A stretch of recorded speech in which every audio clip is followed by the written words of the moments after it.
రప్పించడం జరిగింది. మరి ఈ కార్యక్రమానికి మన నియోజకవర్గానికి సంబంధించినటువంటి 7 మండలాల ప్రెసిడెంట్లు, అధ్యక్షులు, అదేవిధంగా సీనియర్ నాయకులు చాలామంది, తర్వాత అన్ని గ్రామాల నుండి మరి వాళ్ళ చెక్కులు అందించడానికి, వాళ్ళ ఆధ్వర్యంలో అందించడానికి చాలామంది గౌరవ సర్పంచులు వీళ్ళందరూ వచ్చారు.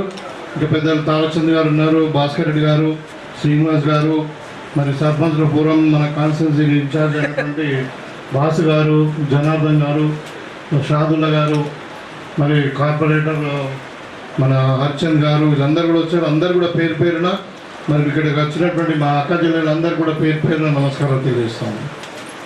మీకు అందరు కూడా తెలుసు, ఈ రేవంత్ రెడ్డి గారి ప్రభుత్వము, కాంగ్రెస్ పార్టీ ఇందిరమ్మ రాజ్యం వచ్చిన తర్వాత మరి 2.5 సంవత్సరాలు అయింది.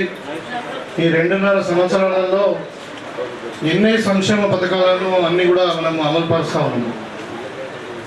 అంటే పేదవారికి ప్రభుత్వ సాయం అందాలని చెప్పి మరి ఎవరైతే ఆడబిడ్డలు పెళ్లి చేసుకుంటారో వాళ్ళకు మరి ₹1,00,000 చొప్పున ₹1,11,000 116 వాళ్ళకు చెక్కులు ఇవ్వడానికి ప్రభుత్వము గతంలో కూడా ఇచ్చారు. దాన్ని మనకు కూడా వచ్చినటువంటి ప్రభుత్వం కూడా కంటిన్యూ చేస్తాము. తర్వాత ఇప్పుడు పేదవాళ్ళకు ఇందిరమ్మ ఇల్లు ఇవ్వాలా, మరి వాళ్ళకు ఇల్లు అనేది ఒక కళ కాబట్టి మరి పేదవారికి ఇల్లు ఇవ్వాలని చెప్పి ఎలక్షన్లో చెప్పినట్టుగా మరి ఇలా ప్రతి విలేజ్లో మీరు చూడొచ్చు, ప్రతి విలేజ్లో ఇందిరమ్మ ఇల్లు మొదటి విడతగా 3,500 ఇల్లు ఆల్మోస్ట్ దగ్గరకు వచ్చినాయి. చాలామంది గృహప్రవేశాలు కూడా చేసింది. ఇంకా మనకు కొత్తగా ఈ సంవత్సరం కూడా మళ్ళా 2,500 ఇండ్లు ఇంకా వచ్చినాయి. అంటే దగ్గర దగ్గర మన నియోజకవర్గంలోనే 7,000 ఇండ్లు ఇప్పుడు కట్టబోతా ఉన్నాము. భవిష్యత్తులో ఒకటే, మన నియోజకవర్గంలో ఎక్కడ కూడా గుడిసె కనబడకుండా, ఎక్కడ కూడా పక్కా ఇల్లు లేకుండా ఎవరు కూడా ఉండకూడదు. ఇక రాబోయే 2.5 సంవత్సరాలు కూడా మళ్ళీ ఎన్నికల వరకు మొత్తం నియోజకవర్గంలో ఎవరికి ఇల్లు అవసరం ఉన్నా కానీ అందరికి కూడా ఇంటి ఇవ్వడం జరుగుతూ ఉంది. ప్లాట్లు ఇల్లు లేని వాళ్ళు అనుకోని ప్లాట్లు లేని వాళ్ళకు ఇప్పుడు వచ్చే సంవత్సరంలో మరి ఇంకా ప్లాట్లు కూడా 75 గజాల ప్లాట్ ఇచ్చి వాళ్ళకు ఇల్లు ఇస్తామని చెప్పి ప్రభుత్వం నిర్ణయించింది. అది కూడా మనం గవర్నమెంట్ భూమి కూడా చాలా గ్రామాలలో ఐడెంటిఫై చేసాం. లేని దగ్గర కూడా అవసరం ఉంటే మరి కొని ఒక్కొక్క భూమి లేని వాళ్ళకు 75 గజాల భూమి కూడా ఇవ్వడానికి నిర్ణయించాం. మీకు అందరూ కూడా గ్రామాలలో అందరికీ ఇందిరమ్మ ఇల్లు నడుస్తూ ఉంది. సో ఇలా మన కళ్యాణ లక్ష్మి నిజామాబాద్ రూరల్లో 15, డిచ్పల్లిలో 55, ఇందల్వాయిలో 62, దర్పల్లిలో 15, సిరికొండలో మరి 43, మొత్తము 190, అంటే ₹1,90,00,000 ఇవాళ మనము మరి ఆడబిడ్డలకు పెళ్లి చేసుకున్న వాళ్ళకు మరి ఆర్థిక సహాయంగా అందజేస్తూ ఉన్నాం.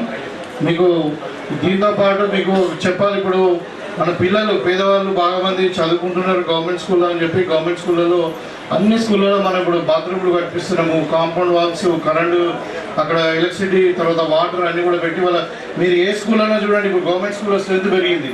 మీ అందరూ సాకవుతుంది. ఎందుకంటే పేదవాడికి విద్య వైద్యం బాగా ఖర్చు అవుతుందని మరి స్కూళ్ళని మనము డబ్బులు ఖర్చు పెడుతున్నాం.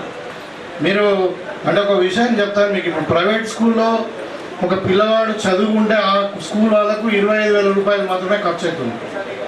తల్లిదండ్రుల దగ్గర ఫీజు వసూలు చేస్తున్నారు, కానీ వాళ్ళు 50 మంది పిల్లలకు ఒక టీచర్ని పెట్టి మరి వాళ్ళకి 25,000కే స్కూల్ నడుస్తూ ఉంది.